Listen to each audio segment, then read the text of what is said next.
শুভ সন্ধ্যা বন্ধুরা। রবিবার রাত ৮টা। আমি ঝিঙ্গি এসে গেছি আপনাদের সাথে গল্প করতে। আচ্ছা, দেখুন তো, আকাশে কি আজ চাঁদ দেখা যাচ্ছে? আসলে আমি আজ এসেছি এক নতুন আকাশ নিয়ে। এসেছি একটু ভিন্ন স্বাদের গল্প নিয়ে, অল্প অল্প রোমান্টিক গল্প।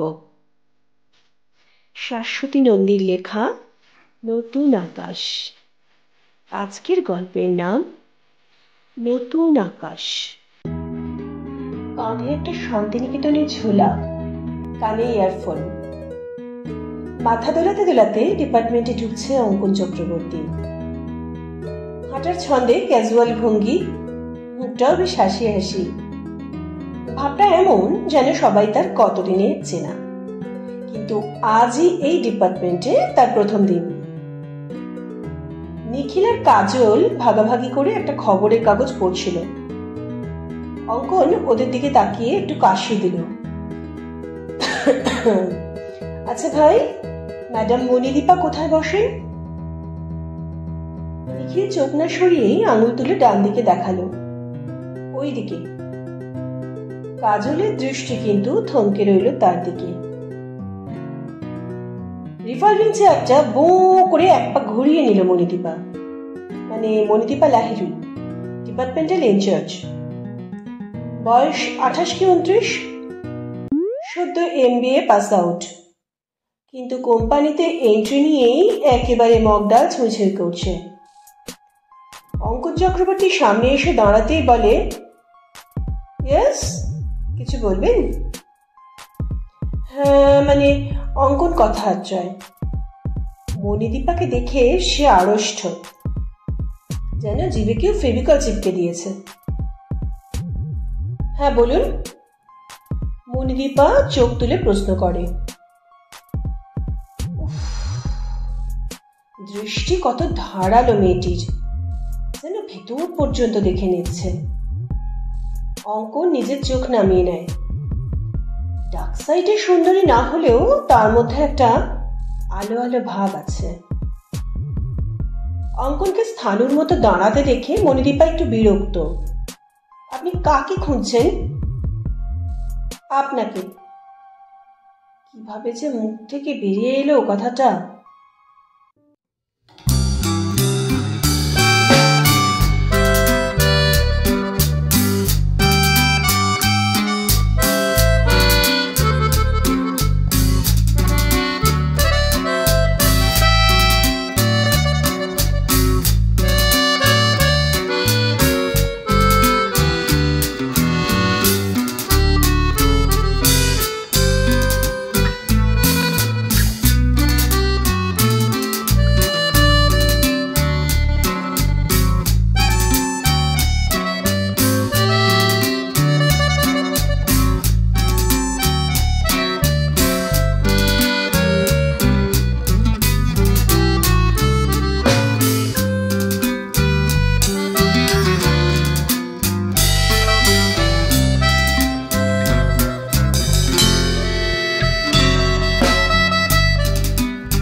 করে একটা সিগারেট ধরিয়ে ফেলে।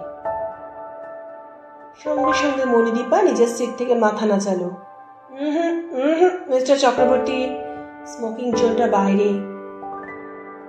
ও সরি ম্যাডাম।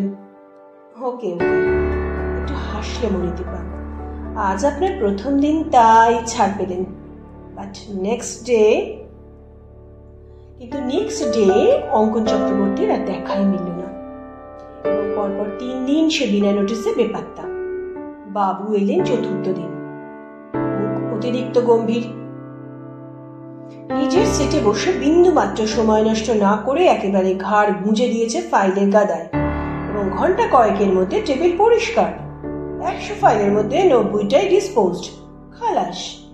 তারপরেই তার মেঘলা মুখে যেন ফুটফুট রোদ্দুর ফুটে উঠেছে। মাথা উঁচিয়ে চারিদিক তাকিয়ে ফাঁস করে একটা নিঃশ্বাস ছেড়ে বলে, আজ ঢুকতে না ঢুকতে চারপাশ থেকে কত চমকানি। সবাই ভেবেছিল ফাইলের স্তূপ দেখে আমি ভিড়মি খাবো।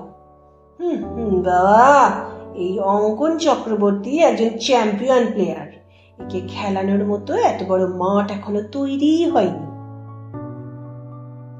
সবাই চাওয়াচাই করছে, একটা লম্বা চওড়া সাহস আছে তো বড়। ভাগ্যিস মণিদীপার কানে কথাটা যায়নি, ও তখন নিজের চেম্বারে একটা ফোন কলে ব্যস্ত। সকলের মুখে এক কথা, মণিদীপা লাহিড়ী নাকি এই কোম্পানির ব্যাকবোন হয়ে উঠেছে। সবেতেই মিস লাহিড়ী। মাঝখানে যে জীর্ণ দশা হয়েছিল কোম্পানির, তাকে কাটিয়ে তুলতে দিন রাত এক করে খাটছে মেয়েটা। সেলস, পারচেজ, মার্কেটিং সবের দায়িত্বই ওর কাঁধে। সেদিন মার্কেটিং এর সুরেশ সমাদার তো প্রশংসায় পঞ্চমুখ। মণিদীপা ম্যাডামকে দেখে শিখতে হয়, ওইটুকু বয়স, কিন্তু মাথাটা একেবারে সলিড। চোখের দিকে তাকালেই সত্যি ম্যাডামের চোখ দুটো না। অঙ্কন কথাটা বলেই দেখে পাশে পাশে রবিন মুচকি মুচকি হাসছে। কি ব্যাপার সুপারভাইজার সাহেব, ম্যাডামের চোখের প্রতি এত ইন্টারেস্ট দেখাচ্ছেন যে? অঙ্কন মোলায়েম করে একটু হাসলে শুধু। সদ্য এসেছে এই ডিপার্টমেন্টে, আর একটু সাবধানী হওয়া প্রয়োজন। এই যে ভরি ভরি মুখ ফসকে কথা বেরিয়ে পড়ছে, যে কোনো সময় বিপদ ডাকতে পারে। হঠাৎ কোনাকুনি তাকিয়ে দেখে কাজ ঘেরা চেম্বারে মণিদীপা লাহিড়ী গভীর মনোযোগে কি একটা পড়ছে। অ্যাঙ্গেলটা দারুণ। ও ঝোলা ব্যাগে হাত ঢুকিয়ে তাড়াতাড়ি একটা সাদা কাগজ বার করে আনলো। তারপর একটা পেন্সিল ঠোঁটের উপর নাচাতে নাচাতে বিড় বিড় করে, ঠিক ওইভাবে আর একটুক্ষণ বসে থাকুন ম্যাডাম, দেখুন কি ফাটাফাটি একটা স্কেচ নামিয়ে দিই আপনার। রবিনের চোখ দুটো এমনিতেই ছোট ছোট, এখন ওগুলো আরো ছোট দেখালো। তার হাতে কাগজ পেন্সিল দেখে বেশ অবাক। আপনি একজন আর্টিস্ট নাকি মশাই? আরে হাসছেন কেন, ঝেড়ে কাশুন না মশাই। অঙ্কন সত্যি একটু কাশি দিল।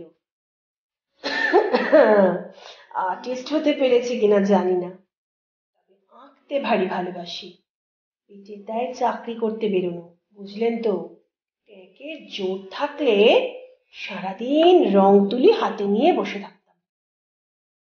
বিনয় ছাড়েন তো মশাই, যারা আঁকে তারাই আর্টিস্ট, অন্তত আমি তাই মনে করি। রবি নুকি ঝুঁকি দিচ্ছে কথা বলতে বলতে। তার সাদা কাগজে কোন রেখাচিত্র ফুটে উঠেছে দেখার আপ্রাণ চেষ্টা। কিন্তু ম্যাডামের এই ছবি তো দেখানো যাবে না।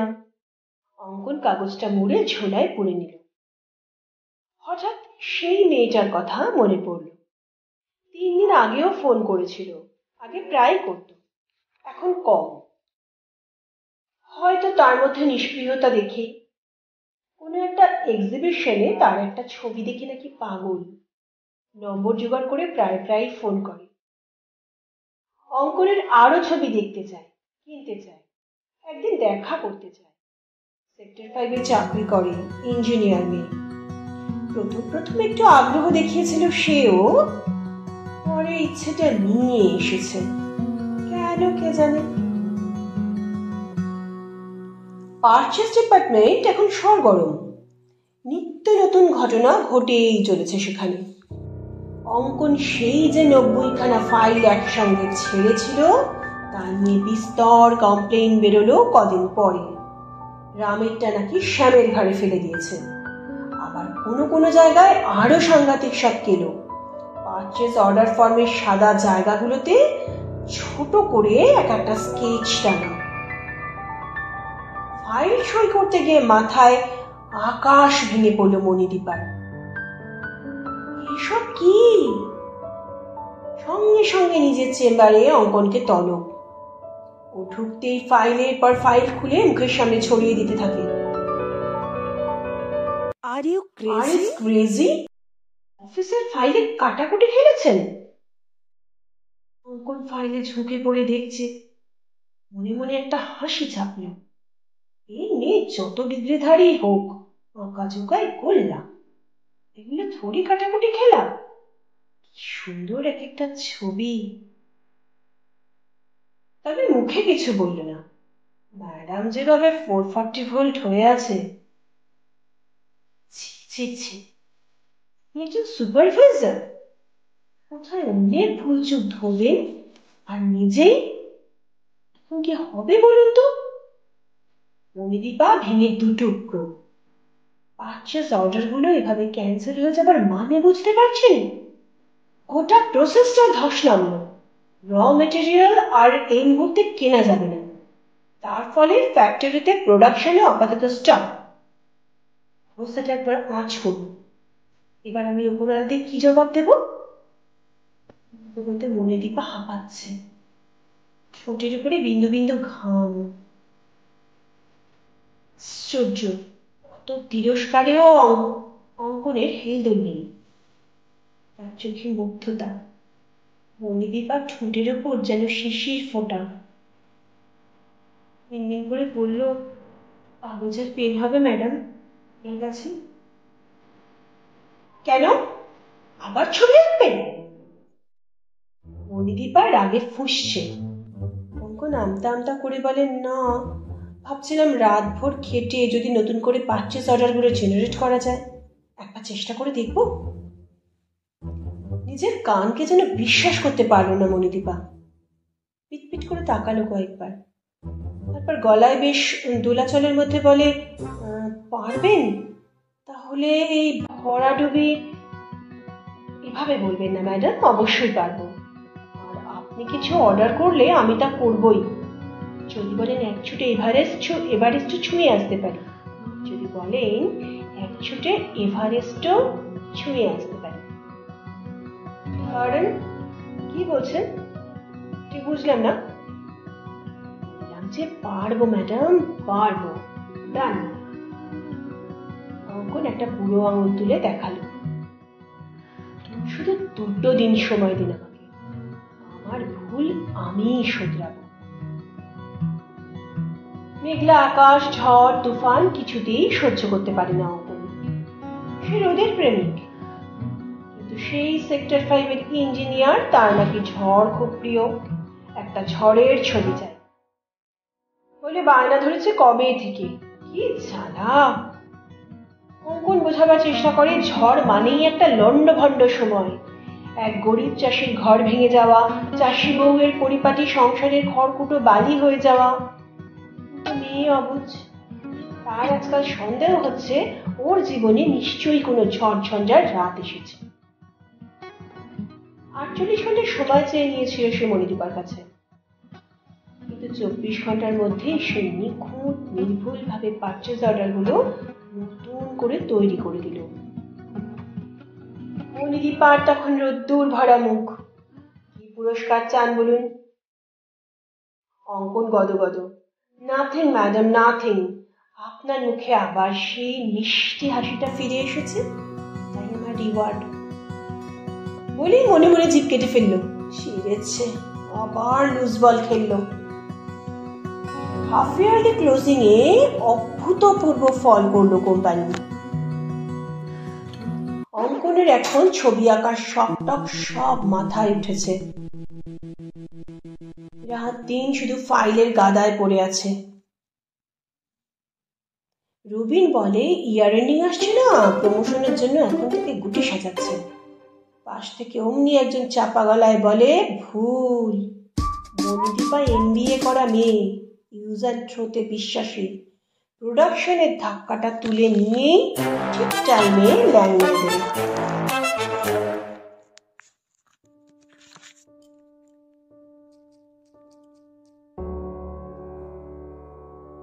বেশ চলছিল কিছুদিন। পারচেস ডিপার্টমেন্টে আবার খবরের হেডলাইনে, ভরা শ্রাবণে আবার গন্ডগোল পাকিয়ে ফেলল অঙ্কন। এবার ফাইলের মধ্যে নোটশিট জুড়ে সে এঁকে ফেলেছে তার ড্রিম গার্লের ছবি, আর নিচে লিখেছে, ছোট্ট একটা পাখি বলল হঠাৎ ডাকি, চল না মোরা ঘর বেঁধে ওই আকাশেতে থাকি। মনিদীপা সেদিন অফিসে নেই, একটা কাজ নিয়ে ব্রাঞ্চ ভিজিটে বেরিয়েছে। থাকলে হয়তো ধামাচাপা দিতে পারত ব্যাপারটা, কিন্তু এমনই কপাল, ফাইলটা শিয়ানা রবিনের হাতে গিয়ে পড়েছে। আর কি, খবরটা ক্রমশ ছড়াচ্ছে, পারচেস ছাড়িয়ে সেলস। মনিদীপার অনুপস্থিতিতে ফাইল চলে গেছে ম্যানেজারের ঘরে, সেখান থেকে সোজা চিফ ম্যানেজার। চারিদিকে হই হই রই রই কাণ্ড, জরুরি মিটিং বসছে দফায় দফায়। তো অঙ্কন বিন্দাস বলে, আমি শিল্পী মানুষ, মনের মধ্যে এক এক সময় এক এক রকম ভাবনা চিন্তা উদয় হয়। হাতের কাছে কাগজ পেন পেয়েছি, এঁকে ফেলেছি।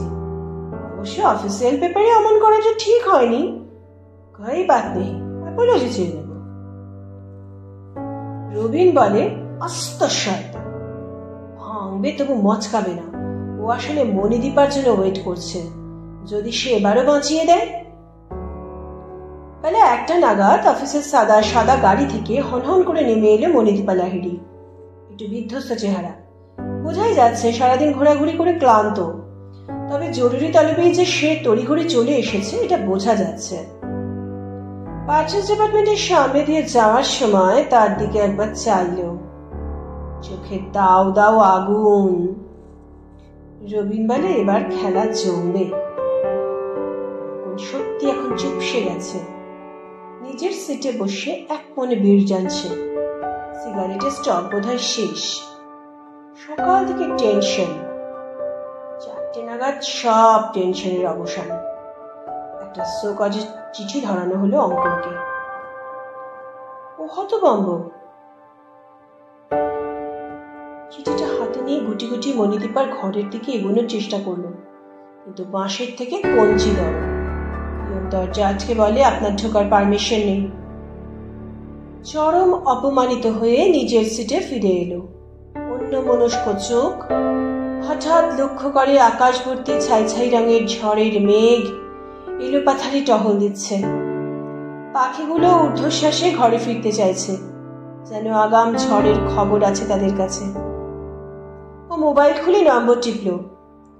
ওপাশে সেই সেক্টর 5। তোমার ঝড়ের ছবিটা আঁকা শুরু করেছি, কখনো এসে নিয়ে যেও। ওপাশ থেকে উচ্ছ্বাস ছিটকে এলো, তাই? কিন্তু এখন তার ঝড় বাদলের মেঘের ছবি চাই না, বরং একটা শান্ত নদীর ছবি এঁকে ফেলো প্লিজ, হলে খবর দিও। 7 দিনের অফিস মুখো হলো না অঙ্কন। শোকজের জবাব পাঠিয়ে দিয়েই ঘরের স্বেচ্ছাবন্দি। চাকরটাকেও ছুটি দিয়ে দিল। একটু নির্জনতা দরকার। ঘরের চারপাশে কাগজ, রং, তুলি ছড়ানো। একের পর এক শান্ত নদীর ছবি আঁকছে। কিন্তু দিন 15 বাদে ডিপার্টমেন্টাল ইনচার্জ মনিদীপা লাহিড়ী একটা ওয়ার্নিং লেটার পাঠালো বাড়িতে। 1 দিনের মধ্যে অফিস জয়েন না করলে অবিলম্বে টার্মিনেট করা হবে। নিজের সিটে উদাস হয়ে বসে আছে আজ অঙ্কন, মুখ চোখ বসা।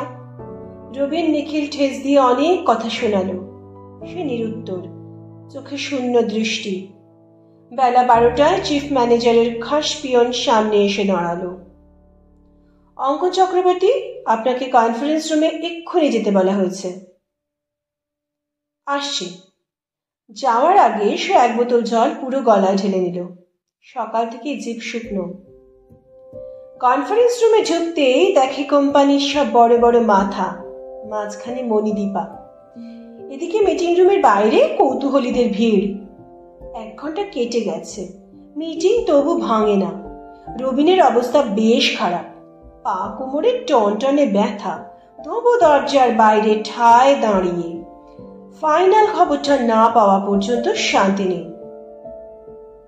কনফারেন্স রুমের ভেতরটা যে এত বিশাল আর এত সুন্দর ধারণাই ছিল না অঙ্কনের। দেওয়ালে নামি দামি সব পেইন্টিং, সে মুগ্ধ দৃষ্টিতে দেখে যাচ্ছে।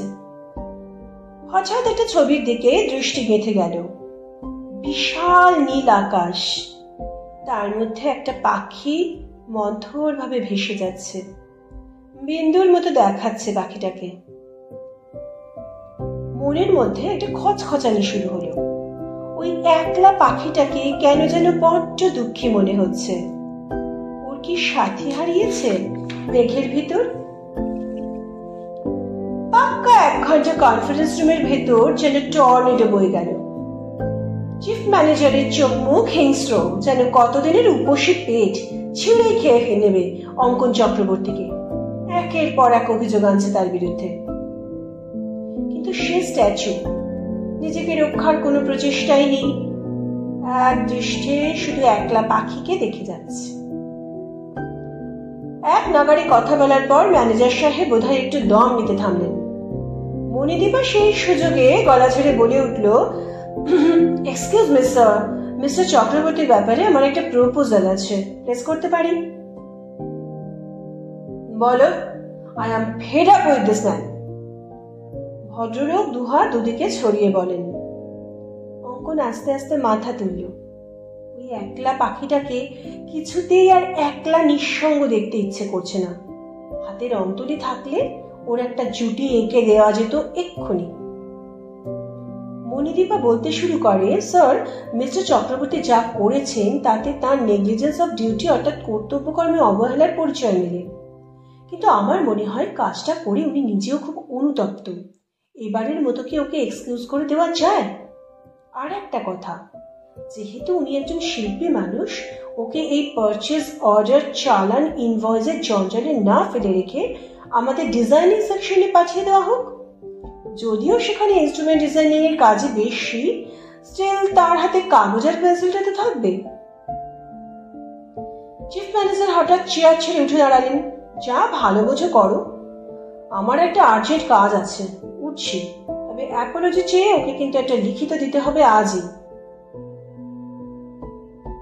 ছুটি হয়ে গেছে অনেকক্ষণ। মিটিং ভাঙলো আরো 1/2 ঘন্টা পর। রবিন কৌতূহল মন চেপে বাড়িতে চলে গেছে। কতক্ষণ আর কোমর বাঁকিয়ে দাঁড়ানো যায়? অঙ্কন নিজের সিটে এসে জিনিসপত্র গোছাচ্ছে। কাল থেকে আর এই অফিসে হাজিরা দিতে হবে না। ডিজাইন সেকশন মানে আবার ব্যাক টু প্যাভিলিয়ন, পুরনো কামাক স্ট্রিট ব্রাঞ্চ। অনেকক্ষণ থাম মেরে বসে থাকলো সে চেয়ারে। উঠতে ইচ্ছে করছে না। এই ঘরটার প্রতি বড্ড মায়া। এখান থেকে আকাশের রং বদল দেখা যেত, কত রঙের মেঘ, বৃষ্টি ঝরা দুপুর, কালবৈশাখীর বিকেল। আকাশ যেন বড্ড কাছে কাছে ছিল, হাত বাড়ালেই ছোঁয়া যায়। কাল থেকে আবার অনেকখানি দূরে। হঠাৎ করেই কাঁচের ঘরের দিকে নজর গেল। মণিদীপাকে আজ দারুণ দেখাচ্ছে। সবুজ শাড়িতে ঠিক যেন একটা সবুজ টিয়া, ঠোঁটটাও টিয়ার মতো লাল, অপূর্ব। ভারী সুন্দর তুমি মণিদীপা। তারপরে চোখ সরিয়ে নিল। না, আর তাকাবে না। আকাশ যে এখন অনেক দূরে।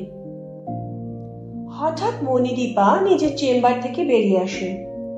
মিস্টার চক্রবর্তী, যাওয়ার আগে একবার শুনে যাবেন তো। ছোলাটা কাঁধে ফেলে উঠে দাঁড়ালো সে। হ্যাঁ, আসছি। তারপর খুব স্লথ ভঙ্গিতে ওর ঘরের দিকে হেঁটে যায়। মণিদীপাকে কৃতজ্ঞতা জানানো দরকার। ভাবনাটা আগেই মাথায় এসেছিল, কিন্তু নিজের ওপর যে আস্থা হারিয়ে গেছে।